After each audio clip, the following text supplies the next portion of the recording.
as far as, with the beef industry, for me, it's really my escape. My name is Todd Pugh. I have a wife, Anna, 3 children, Maverick, Lindsay, and Elizabeth. And we have a hobby farm, about a 75-acre hobby farm that we raise Angus and Hereford show cattle.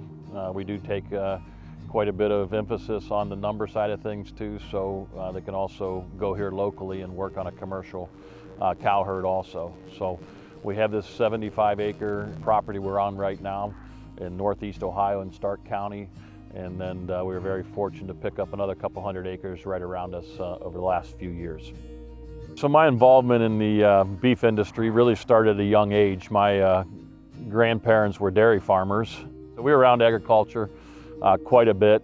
We showed in 4-H, so I think a lot of times there's a disconnect between future cattle in this state versus what these youth programs through the Ohio Cattlemen's, the best program specifically in 4-H. But for me personally, we all were in 4-H. We learned a lot about responsibility and a lot about taking care of animals. And so that was really the start for me. Then I started my landscaping business and kind of got away from the cattle for about 15 years. And when my wife and I started to have children, we were looking for a hobby that would be good for the family. And I'd pretty well written off cattle. That seemed like a lot of work. It was always messy, and being in the landscape business, you like green grass, and I think you can see that where we're standing here today. I'm pretty particular about what our pastures look like because I don't like mud. People pay us a lot of money to get rid of mud. When I was looking for a hobby, Ann and I come to the conclusion that let's try maybe some 4-H animals, and that really just worked out well for our family. We were growing a business, so we were very busy. So we had to leave the house on the weekends to go and do shows, and that really kept our family together. So for us, it's really been an integral part of keeping our family together. What started as a simple 4-H project then led into 7 or 8 champions at the county fair, and then all the way up to the end, having a reserve national champion at the National Western Stock Show in Denver. I'm very busy with what we do at work in Enviroscape. So we have a gal, Amber Shoemaker, and she manages the cattle for us, and she manages the farm. And what's kind of interesting about Amber, she started in 4-H also. She showed in the best program. She has some of her own cows, and she also takes care of ours. So I really look at these youth programs as a feeder program for the future.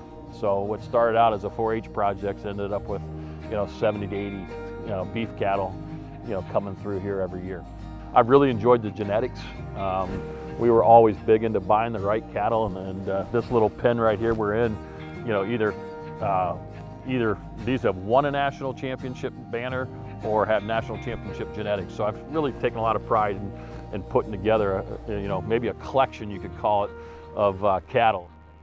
My parents always taught me from a young age to give back, whether it was picking up aluminum cans or doing something with the church. It was just part of our DNA, and I think that's true with a lot of rural people. We all get along because we help each other out. So after going to best cattle shows for multiple years, I made a few suggestions to Elizabeth Harsh, and that was the worst thing I ever did because in turn I got put on the committee, and then 2 years later I was the chairman of the committee, and have been doing that for 10 plus years. And really what I've tried to do is translate a lot of the real life experiences I've learned in business. I'm very blessed. We have our landscaping business employs over 200 team members at 6 locations, one of the largest companies in the state of Ohio, and been on multiple boards, and all that has just come from great people around me who's helped me succeed. So I wanted to take some of that same business techniques and ethics that I learned and running a program and translate that to the best program, because it meant so much to our kids. And now that our kids are all out, I still am involved because I see these young men and women that if they put the time into it, what they put into it, they'll get out of it. And when I look at the people that we're looking to hire, and also looking for people for building a career, there's no better program that teaches responsibility, work ethic, doing the right thing, getting along with others, problem solving, always working to get better. And those are the same traits that are translatable into being a successful person going forward. So my involvement in the BEST program is really just trying to be just a small part of helping that next generation make a difference, because there's a lot of people that helped me along my journey.